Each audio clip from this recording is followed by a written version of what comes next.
guys, I'm Hannah, and today we're going to make a tornado in a bottle. What you need is food coloring, if you want, duct tape, a metal or rubber washer, and two 1 or 2 liter bottles.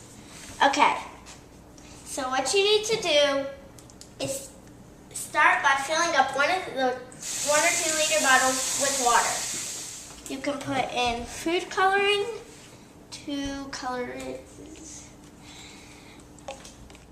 and then put the washer on top of the bottle, and then put the other bottle on top. And then you put the duct tape around the top of the bottle so that they're good enough, secure, tight enough. You might need some more tape so that it stays on and water doesn't spill out. Make sure you put it on top and bottom so that it's secure and they won't fall off during the experiment.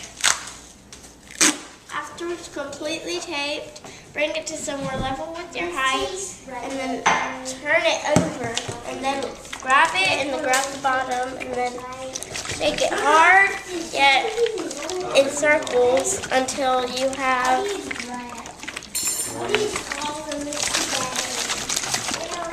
a tornado.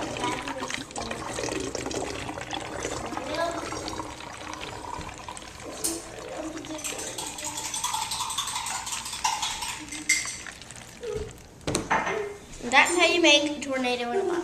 Jacob's drinking.